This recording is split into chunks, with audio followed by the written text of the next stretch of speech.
வெளிச்சத்தை காண்போம். அழைப்போமா? Praise the lord sister. Praise the lord sister, எப்படி இருக்கீங்க?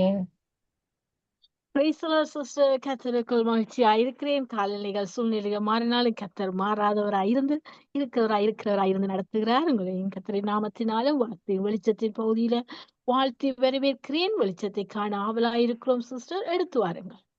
ஆமென், ஆமென். நாம் ஜெபத்தோடு கூட ஆரம்பிக்கலாம். தகப்பனே, நன்றியோடு உம்மை துதிக்கிறோம் அப்பா. ஆண்டவரே, நன்றியோடு உம்மை துதிக்கிறோம். எங்கள் பிதாவே, உம்மை துதிக்கிறோம், உம்மை ஸ்தோத்தரிக்கிறோம். எங்கள் இரட்சகரே, உம்மை துதிக்கிறோம், உம்மை ஸ்தோத்தரிக்கிறோம். எங்களுக்காக அப்பா அடிக்கப்பட்ட ஆட்டுக்குட்டியானவரை தந்தவரே, உம்மை துதிக்கிறோம் ஆண்டவரே. ஆண்டவரே, நன்றியோடு உம்மை துதிக்கிறோம், உம்மை ஸ்தோத்தரிக்கிறோம் அப்பா. ஆண்டவரே, எங்கள் பாவத்தை மன்னித்த பரிசுத்தரே, உம்மை நன்றியோடு துதிக்கிறோம் ஆண்டவரே. ஆண்டவரே, எங்களை ரட்சிப்புக்குள்ளே வழி நடத்துகிறவரே, ஆவியானவரே, உம்மை நன்றியோடு துதிக்கிறோம், உம்மை ஸ்தோத்தரிக்கிறோம். எங்கள் கண்மலையே, உம்மை துதிக்கிறோம் ஆண்டவரே. ஆண்டவரே, எங்களுக்காக அடிக்கப்பட்ட ஆட்டுக்குட்டியானவரே, இதோ இந்த வேளையிலும் உங்களுடைய அங்க மகத்துவங்களை நாங்கள் தியானிக்கிற பொழுது தகப்பனே, எங்களுக்கு உள்ள ஆண்டவரே ஒரு ஞானம் பிறக்கட்டும், வெளிச்சம் பிறக்கட்டும். உம்மை அறிகிற அறிவிலே இன்னுமாய் கிட்ட சேர எங்களுக்கு உதவி செய்யுங்க டாடிகா.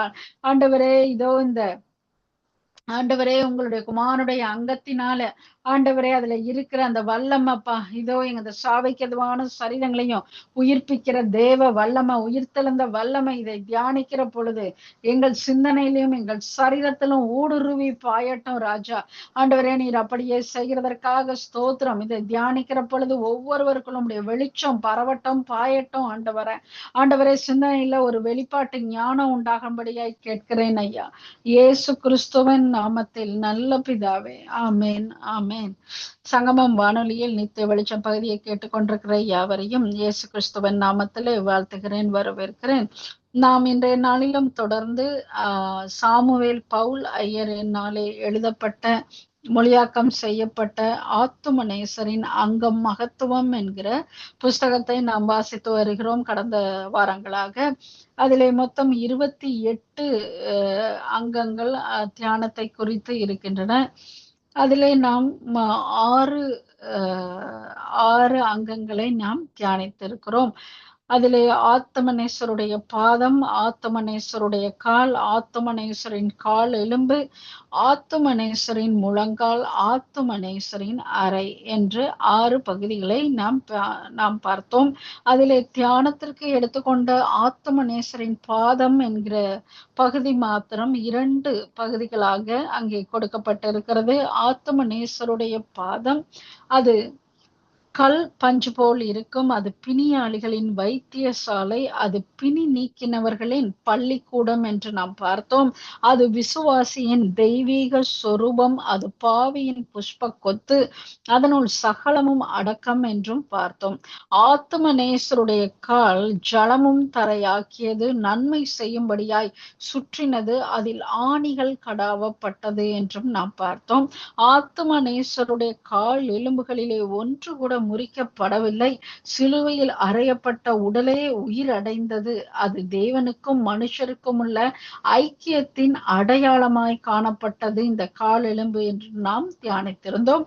அதே போல ஆத்துமநேசருடைய முழங்கால் அது ஜெபம் செய்யும்படி வளைந்தது என்றும், ஆத்துமநேசருடைய அறை ஒரு துவாலையால் கட்டப்பட்டது என்றும் நாம் பார்த்தோம். அதே போல இன்று நாம் பார்க்க போறது ஆத்துமநேசரின் வயிறு.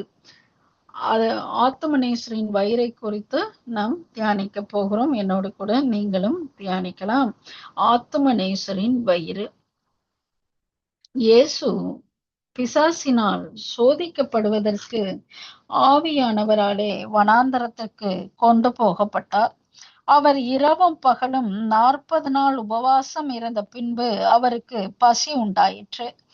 காலையிலே அவர் நகரத்திற்கு திரும்பி வருகையில் அவருக்கு பசி உண்டாயிற்று. மனுஷகுமாரன் போஜனபானம் பண்ணுகிறவராய் வந்தார். அதற்கு அவர்கள், இதோ போஜன பிரியனும் மதுபான பிரியனுமான மனுஷன் ஆயக்காரருக்கும் பாவிகளுக்கும் சிநேகிதன் என்றார்கள். இயேசு பிரயாணத்தினால் இளைப்படையாதவராய் அந்த கிணற்றின் அருகே உட்கார்ந்தார். அப்பொழுது சமாரிய நாட்டானாகிய ஒரு ஸ்திரீ தண்ணீர் மொள்ள வந்தாள்.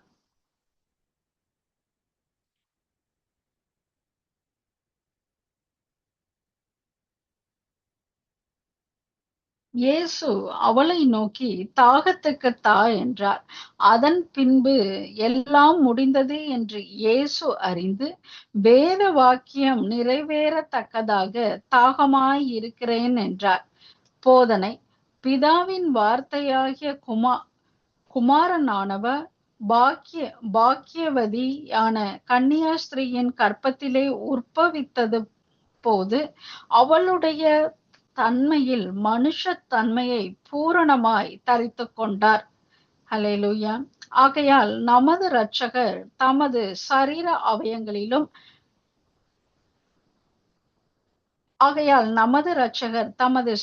அவயங்களிலும் அவற்றின் தத்துவங்களிலும் எல்லாம் பாவம் தவிர எல்லா விஷயத்திலும் நம்மை போலவே இருந்தார். நம்மை போல அவருடைய சரீரத்தின் குடல்களும் அதன் உறுப்புகளும் இருந்தன. முன்னே காட்டிய வேத வாக்கியங்களால் இரட்சகருடைய வயிற்றை குறித்து அடுத்த 3 குறிப்புகளை அறிந்து கொள்கிறோம். அவருக்கு பசி இருந்தது. நமது இரட்சகர் 2 தரம் பசி உடையவராய் இருந்தார் என்று நேராய் அறிகிறோம். ஒரு தரம் வனாந்தரத்திலும் வேறொரு தரம் பாடுபட்ட வாரத்திலும் பசி அடைந்தவராய் சொல்லப்பட்டு இருக்கிறது. 2. வனாந்தர பசி நமது இரட்சகர் தீட்சை பெற்ற உடனே மனுஷ சஞ்சாரம் இல்லாத ஒரு வனத்தில் 40 நாள் உபவாசம் இருந்தார். அந்த உபவாச நாட்கள் முடிந்த பின்பு அவருக்கு பசி உண்டாயிற்று. பாடுபட்டவராய் பசி. இரட்சகர் பாடுபட்ட வாரத்தில் அவர் பகலெல்லாம் எருசலேமிலும் இரவெல்லாம் ஒலிவ மலையிலும் தங்கினார். அவர் தமது சரீர போஜனத்தை பற்றி கவலைப்படாமல் தமது சரீரத்தை பாவிகளுக்கு நித்திய போஜனமாக்கும் பெரும் காரியத்தை பற்றி கவலைப்பட்டு கொண்டிருந்தார். இரட்சகருக்கு தாகம் இருந்தது. ஆத்துமநேச பசி அடைந்ததாக 2 தரம் சொல்லப்பட்டிருக்கிறது போலவே அவர் தாகம் அடைந்ததாகவும் 2 தரம் நேராய் சொல்லப்பட்டிருக்கிறது. சமாரியா நாட்டில் உள்ள சீகார் எனப்பட்ட கிணற்றருகே வந்தபோது அவருக்கு தாகம் உண்டாயிற்று. இயேசு சிலுவையில் தொங்குகிற போதும் அவருக்கு தாகம் உண்டாயிற்று. இரட்சகர் தமது தெய்வீகத்தோடு மனுஷ சாயலையும் மனுஷிகத்தையும் சேர்த்து கொள்ளாவிட்டால் அவர் பசியடையவும் தாகமடையவும் அவசரமில்லையே. ஆத்துமநேசர் மாமிச குடல்கள் உள்ளவராய் வெளிப்பட்டதினால் அவருக்கு 2 வகையான பட்டப்பேர்கள் உண்டாயின. அந்த பட்டப்பேர்களை சொல்ல என் வாய் கூசுகிறது, என் நாவு தடுமாறுகிறது. அப்பேர்களின் அட்சரங்களை பார்க்க என் கண் மயங்குகிறது. அப்பேர்களை மற்றவர்கள் சொல்லும்போது கேட்க என் காதுக்கு பிரியமில்லை. அந்த பட்டப்பேர்களை மெதுவான சத்தத்தால் உனக்கு சொல்லுகிறேன் கேள். போஜன பிரியன், மதுபான பிரியன். போஜன பிரியன், மதுபான பிரியன் என்ற பெயர்தான். சமாதான கர்த்தர் அதிசயமானவர், ஆலோசனை கர்த்தர், வல்லமையுள்ள தேவன், நித்திய பிதா, இஸ்ரவேலின் ராஜா முதலிய பெயர்களுக்கும் போஜன பிரியன், மதுபான பிரியன் என்ற இழிவான பெயர்களுக்கும் எவ்வளவோ பேதம் இருக்கிறது. தியானம்: ஆத்துமாவே, இம்மட்டும் நீ இரட்சகரின் பாதங்களையும் கால்களையும் முழங்கால்களையும் அறையையும் தியானித்தாயே. இப்போது தாயின் மடியில் பால் குடிக்க படுத்திருக்கிற குழந்தையைப் போல விசுவாசத்தால் இயேசுவின் மடியில் இருந்து கொண்டு அவருடைய வயிற்றை நோக்கி ஆராய்ந்து தியானம் செய். இரட்சகரே, நீர் பசியாயிருந்த 40 நாட்களிலும் நீர் சிருஷ்டித்த குடலுள்ளே சிருஷ்டி யாவும் பசியற்று இருந்தன. சிங்கம் தன் இரையை தின்று அந்த காட்டில் கொர்ச்சிக்கிறது. யானை தன் பெரும் வயிற்றை நிரப்பிக்கொண்டு சுகமாய் படுத்திருக்கிறது. எருது புல்லை மேய்த்து முக்காரம் போடுகிறது. ஆடு தலைகளை தின்று தண்ணீர் குடித்து தலை தெறிக்க குதித்து துள்ளுகிறது. நாட்டு குருவிகள் திருப்தியினால் கூவி பாடுகின்றன. வனத்து வண்டுகள் கீச்சிடுகின்றன. நீர் ஒருவரே பசியாய் இருக்கிறீர், உமது குடலே இறைகிறது. இது ஏன் இரட்சகா? இது ஏன்? உன் பசியை ஆற்ற, உன் பசியை மாற்ற நீர் பசியடைந்ததோடு தாகமும் அடைகிறீர். உமது தாகம் உம்முடைய யூத அந்தஸ்தையும் மறந்து போகச் செய்கிறது. ஒரு சமாரிய ஸ்திரீயினிடத்தில் ஒரு மிடறு தண்ணீருக்கு கெஞ்சுகிறீர்.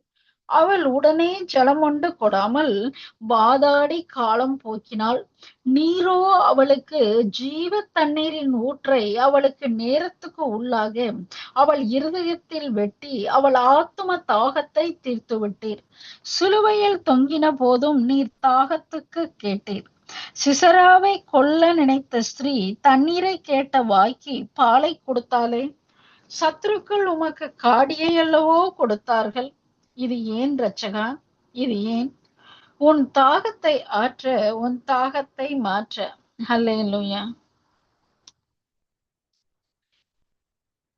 இரட்சகர் என் நிமித்தம் பசியடைந்ததும் தாகமடைந்ததும் போதாதா? இழிவான பட்டப்பெயர்களையும் கேட்க வேண்டுமா? நான் பிறந்து இத்தனை வருடங்கள் ஆகிறது. ஒரு காலத்திலும் இந்த பெயர் சொல்லி ஒருவரும் என்னை திட்டினதும் இல்லை, கூப்பிட்டதும் இல்லை. நான் நாடோறும் திருப்தியாய் சாப்பிடுகிறேன். அப்படி இருந்தும் நான் கொஞ்சம் சாப்பிடுகிறதாக சொல்லுகிறார்கள். ஐயோ, உமக்கு இந்த அவலட்சணமான பெயர்களும் வர வேண்டுமோ? நான் உமக்கு 2 பட்டப்பெயர்களை இடும்படி தயவாய் உத்தரவு தாரும். உமக்கு தகுதியான பேர் உபவாச பிரியன், வியாகுல பிரியன் என்பதுதான். உம்முடைய இழிவான பெயர்கள் 2ஐயும் இன்று முதல் நான் ஏற்றுக்கொள்கிறேன். பரவசம். எலியாவை காகத்தால் போஷித்த இரட்சகா, உம்மை போஷிக்க ஒரு காகத்துக்கு உத்தரவு செய்யலாகாதா? 6 லட்சம் பேருக்கு வனாந்தரத்தில் மன்னாவை கொடுத்த அப்பனே, உம்முடைய ஒரு குடலுக்கு 40 நாளுக்கு அன்னம் இல்லாமலா போயிற்று? ஜெயம் கொள்ளுகிறவனுக்கு மன்னாவை மறைத்து வைத்து கொடுக்கும் தேவனா, நீர் உமக்கென்று கொஞ்சம் மன்னாவை மறைத்து வைத்துக் கொள்ளலாகாதா? விசுவாச முத்தம். பசியாலும் தாகத்தாலும் வருந்தி என் பசியையும் தாகத்தையும் மாற்றின பரிசுத்த வயிறே, உன்னை முத்தமிடுகிறேன். இழிவான பேர் வாங்கி என் இழிவை மாற்றின் பரிசுத்த வயிறே, உன்னை முத்தமிடுகிறேன். விசுவாச வணக்கம். என் நிமித்தம் பசித்த இயேசுவே நமஸ்காரம். என் நிமித்தம் தவித்த இயேசுவே நமஸ்காரம். இயேசுவே நமஸ்காரம். கிறிஸ்துவே நமஸ்காரம். எங்கள் ஜெபம், எங்கள் நிமித்தம் இரவும் பகலும் 40 நாள் உபவாசம் செய்த இயேசு இரட்சகா, உமது திவ்ய ஏவுதலுக்கு நாங்கள் கீழ்ப்படிந்து மெய்யான நீதியும் பரிசுத்தமும் உள்ளவர்களாய் நடக்கும்படி எங்கள் சரீரம் ஆவிக்கு அடங்கத்தக்கதாய் உபவாசம் செய்வதற்கு எங்களுக்கு கிருபை செய்தருளும். எங்களில் உள்ள மாம்ச இச்சைகளெல்லாம் அழியவும் ஆவிக்குரியவைகள் எல்லாம் பிழைந்து வளர்ந்தேறவும் கிருபை செய்தருளும். உம்முடைய உபவாசத்தின் நிமித்தமும் சோதனையின் நிமித்தமும் நாங்கள் பிசாசையும் உலகத்தையும் மாமிசத்தையும் ஜெயித்து வெற்றி சிறக்கும்படி எங்களுக்கு வல்லமையும் பலனையும் அனுக்கிரகித்தருளும் பிதா, குமாரன், பரிசுத்த ஆவியின் நாமத்தினாலே ஆமேன். பரமண்டலங்களில் இருக்கிற எங்கள் பிதாவே, உம்முடைய நாமம் பரிசுத்தப்படுவதாக. உம்முடைய ராஜ்யம் வருவதாக. உம்முடைய சித்தம் பரமண்டலத்திலே செய்யப்படுகிறது போல பூமியிலேயும் செய்யப்படுவதாக. எங்களுக்கு வேண்டிய ஆகாரத்தை இன்று எங்களுக்கு தாரும். எங்கள் கடனாளிகளுக்கு நாங்கள் மன்னிக்கிறது போல எங்கள் கடன்களை எங்களுக்கு மன்னியும். எங்களை சோதனைக்கு உட்பட பண்ணாமல் தீமையினின்று எங்களை இரட்சித்துக் கொள்ளும். ராஜ்யமும் வல்லமையும் மகிமையும் என்றென்றைக்கும் உம்முடையவைகளே. ஆமேன் என்பதை துதி. இஸ்ரவேலின் தேவனாகிய கர்த்தருக்கு ஸ்தோத்திரம் உண்டாவதாக. அவர் தமது ஜனத்தை சந்தித்து மீட்டு கொண்டு நம்முடைய சத்துருக்களின் கையினின்று நம்மை பகைக்கிற யாவருடைய கையினின்றும் நம்மை ரட்சிக்கும்படிக்கு நம்முடைய தாசனாகிய தாவீதின் வம்சத்திலே நமக்கு இரட்சணிய கொம்பை ஏற்படுத்தினார். ஆமேன், ஆமேன். தியானம் 8. ஆத்துமநேசரின் மார்பு. வேதம். அவருடைய சீடரில் இயேசுவுக்கு அன்பானவனாய் இருந்த ஒருவன் இயேசுவின் மார்பிலே சாய்ந்து கொண்டிருந்தான். யாரை குறித்து சொல்லுகிறேன் என்று விசாரிக்கும்படி சீமோன் பேதுரு அவனுக்கு சைகை காட்டினான். அப்பொழுது அவன் இயேசுவின் மார்பிலே சாய்ந்து கொண்டு, ஆண்டவரே, அவன் யார் என்றான். போதனை: இரட்சகரின் மார்பை பற்றி ஒரே ஒரு குறிப்பை மாத்திரம் யோவான் சுவிசேஷத்தில் பார்க்கிறோம். அதாவது, இயேசுவுக்கு அன்பாய் இருந்த சீடன் ஒருவன் அவருடைய மார்பிலே சாய்ந்து கொண்டு இருந்தான். 12 சீடரிலும் இயேசுவை அதிகமாய் நேசித்த பரிசுத்த பேதுரு என்று விளங்குகிறது. ஆனால் இயேசு அதிகமாய் நேசித்த பரிசுத்த யோவான் என்று விளங்குகிறது. இயேசுவில் அன்பு கூறுவதிலும் இயேசுவால் அன்பு கூறப்படுவதே மேன்மை. இயேசுவில் அன்பு கூறுவது பக்தரின் கடமை. இயேசுவால் அன்பு கூறப்படுவதோ கர்த்தரின் கிருபை அல்லது பாக்கியம். நமது இரட்சகரின் மார்பு அவருடைய அன்பர் தூங்கும் கட்டிலாய் அல்லது சாயும் திண்டு தலையணையாய் இருக்கிறது. சாய்ந்து கொண்டிருந்தான் என்ற வார்த்தை சாய்மானத்தின் உறுதியையும் சாய்ந்திருந்தவனுடைய தாராளத்தையும் காட்டுகிறது.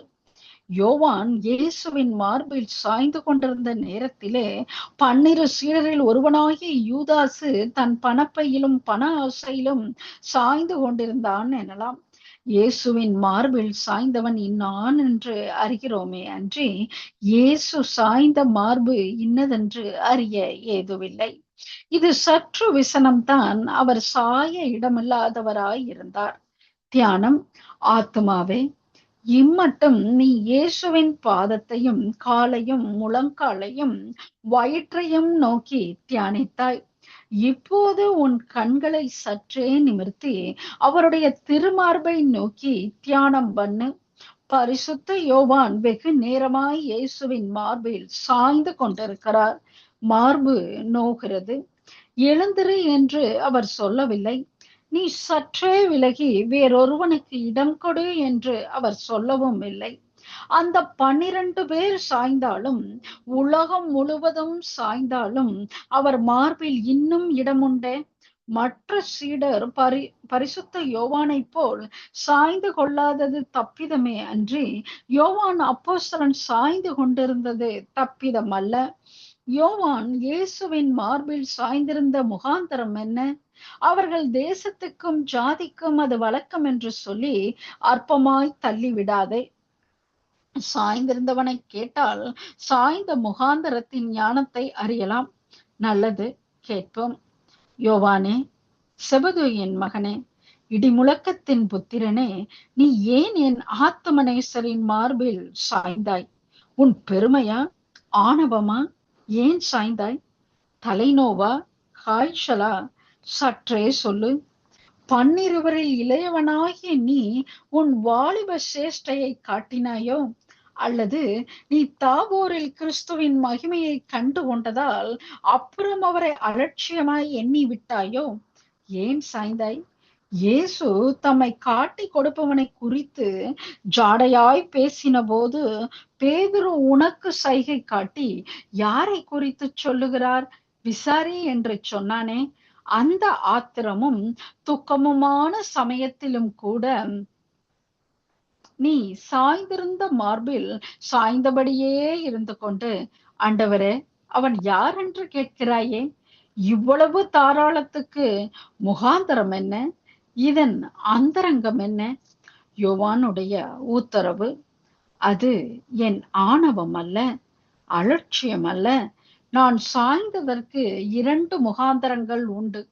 என் ஆத்துமனேசர் என் பேரில் வைத்த அன்பும் நான் என் ஆத்துமனேசரின் பேரில் வைத்த அன்பும் தான் முகாந்தரம் என்று போவானார்கேசின் மகன் இடி முழக்கமாய் சொல்லும் உத்தரவு இதோ என் மனதில் தோணிக்கிறது. யூத பிரதான ஆசாரியனுடைய மார்பு 12 கோத்திரங்களை குறிக்கும் 12 ரத்தனங்களால் அலங்கரிக்கப்பட்டது. ஆத்துமனேசரின் மார்போ சீனாயின் 10 கட்டளைகளும் இயேசுவின் 2 கட்டளைகளும் ஆக 12ஐயும் மீறின எல்லா பாவிகளையும் ரட்சிப்போம் என்று வெளிப்படுத்தும்படி அன்பு என்னும் ஒரே வைரமுள்ள பதக்கமாய் துளங்குகிறது. முன்னொரு காலத்தில் இந்த மார்பில் நீதி என்னும் ஒரே கல் வைக்கப்பட்ட பதக்கம் தொங்கினது. இப்பொழுதோ அது எடுக்கப்பட்டு அன்பு என்னும் வைரம் பதிக்கப்பட்ட பக்கமுடையதாய் விளங்குகிறது.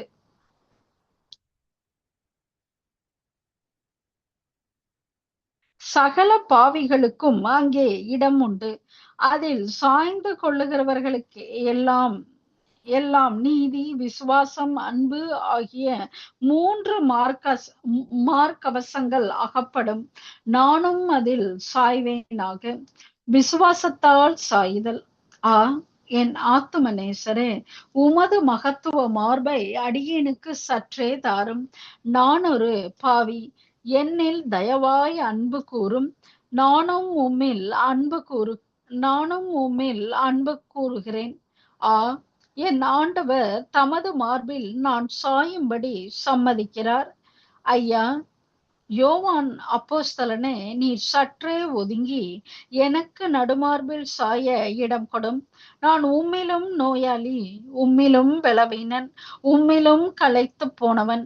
என் நோவு குணமாகவும் பலவீனம் தீரவும் களைப்பு ஆறவும் என் ஆத்தும நேசரின் மார்பில் இதோ சாய்கிறேன்.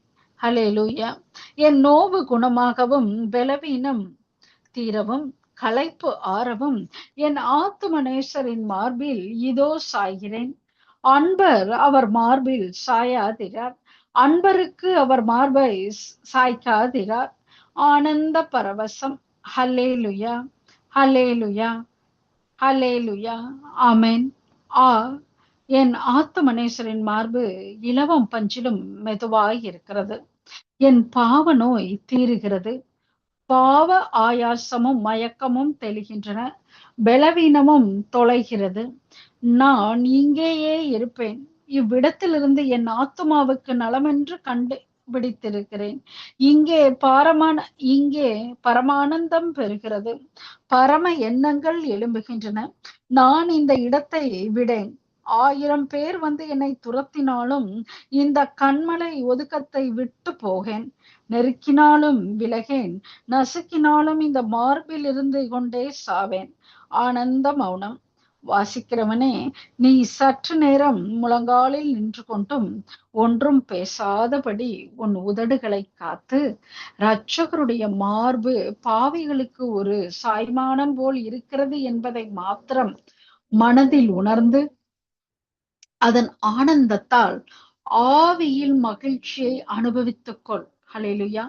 இதை கேட்டுக்கொண்டிருக்கிறவனே, ஒரு நிமிஷம் உன் கண்களை மூடி இதோ ஆத்தும நேசனுடைய மார்பிலே சாய்ந்து அதில் வருகிற ஆனந்தத்தை ஆவியில் மகிழ்ச்சியை அனுபவிக்கும்படியாய் இதோ உங்கள் கண்களை மூடி இதோ ஆத்தும நேசனுடைய மார்பிலே சாய்ந்து கொண்டதை போல உணர்ந்து கொள்ளுங்கள். ஜெபம். என் இன்ப படுக்கையாகிய இயேசுவே, என் பேரின்ப மெத்தையே, என் புஷ்ப மஞ்சமே, செபதேயின் மகனாகிய யோவானுக்கு உமது மார்பில் இடம் கொடுத்தீர். எனக்கும் இடம் தாரும். என் ஆத்துமா சுகமாய் தூங்கும் ஊஞ்சலே, உமது மார்பில் சாய கிருபை செய்யும். நான் பிறந்து இத்தனை வருடங்கள் ஆகிறது. இவ்வளவு காலமும் நான் என் ஆத்துமாவை அதே விதமான கட்டிலில் கிடத்தி அது சுகமாய் தூங்கும்படி தாளாட்டினேன். அது நித்திரையை கண்டதில்லை. நான் நித்திரை போக வேறு யாதொரு இடமும் இல்லை. உமது திருமார்பே என் ஆத்துமா சுகமாய் தங்கும் இடமென்று கண்டேன். அதில் தலை சாய்த்து இளைப்பாரி அதிலிருந்து சுரந்து வரும் பாவ மன்னிப்பு, இருதய சமாதானம், சந்தோஷம் என்னும் அமிர்தத்தை உண்ண அடியானுக்கு அருள் புரியும். பிதா, குமாரன், பரிசுத்த ஆவியின் நாமத்திலே ஆமேன். பரமண்டலங்களில் இருக்கிற எங்கள் பிதாவே, உம்முடைய நாமம் பரிசுத்தப்படுவதாக, உம்முடைய ராஜ்யம் வருவதாக, உம்முடைய சித்தம் பரமண்டலத்திலே செய்யப்படுகிறது போல பூமியிலேயும் செய்யப்படுவதாக. எங்களுக்கு வேண்டிய ஆகாரத்தை இன்று எங்களுக்கு தாரும். எங்கள் கடனாளிகளுக்கு நாங்கள் மன்னிக்கிறது போல எங்கள் கடன்களை எங்களுக்கு மன்னியும். எங்களை சோதனைக்கு உட்பட பண்ணாமல் தீமையினின்று எங்களை இரட்சித்துக் கொள்ளும். ராஜ்யமும் வல்லமையும் மகிமையும் என்றென்றைக்கும் உம்முடையவைகளே. துதி. என் ஆத்துமா கர்த்தரை மகிமைப்படுத்துகிறது. என் ஆவி என் இரட்சகராகிய தேவனில் களி கூறுகிறது. ஏனெனில் அவர் தமது அடிமையின் தாழ்மையை நோக்கி பார்த்தார். ஹல்லேலூயா. ஆண்டவரே நன்றி அப்பா, நன்றி அப்பா. இதோ இன்றைய நாளிலும் ஆண்டவரே, இதோ உங்களுடைய மார்பை குறித்து நாங்கள் தியானித்திருக்கிறோம். ஆண்டவரே, இதோ உங்களுடைய வயிறை குறித்து நாங்கள் தியானித்திருக்கிறோம். ஆண்டவரே, இதோ உங்களுடைய மார்பு எங்களுக்கு ஆண்டவரே ஒரு அடைக்கலமாய் இருக்கிறது. ஆண்டவரே, எங்களுக்கு பாவ மன்னிப்பின் ஆண்டவரே நிச்சயத்தை ஆண்டவரே நீர் ஆண்டவரே அந்த மார்பிலே எங்களுக்காக நீர் சுரக்கிறீர் அப்பா. இதோ பாவ மன்னிப்பை நீர் எங்களுக்கு சுரந்து கொண்டே இருக்கிறீர் ஐயா. ஆண்டவரே, அதற்காக ஸ்தோத்திரம் ஆண்டவரே. நன்றி நன்றி ராஜா. ஆண்டவரே, எவ்வளவு கவலைகள், எவ்வளவு ஆண்டவரே எங்களுக்கு சாய்ந்து கொள்ள இடம் இல்லாத பொழுதும் கூட ஆண்டவரே உம்முடைய மார்பிலே நாங்கள் சாய்ந்து கொள்கிற பொழுது அது எங்களுக்கு ஆறுதலை தருகிறது, சமாதானத்தை தருகிறது, ரட்சிப்பை தருகிறது அப்பா.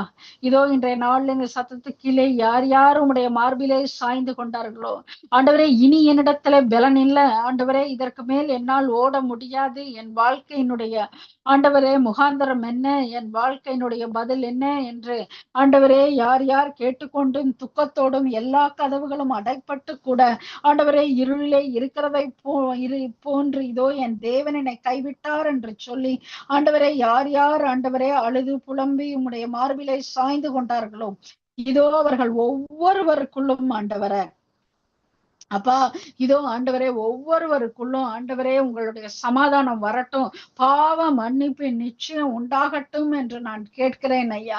ஆண்டவரே, இதோ ஒவ்வொருவருக்குள்ளும் ஒரு விடுதலை உண்டாகட்டும் ராஜா. ஆண்டவரே, நீர் அப்படியே செய்கிறதற்காக ஸ்தோத்திரம் ஐயா. ஆண்டவரே, இந்த நாளிலும் கேட்ட யாவருக்குள்ளும் ஒரு வெளிச்சம் உண்டாவதாக, ஒரு மகிமை உண்டாவதாகப்பா. இதோ கேட்கிற யாவருக்குள்ளும் பக்தி விருத்தி உண்டாவதாக.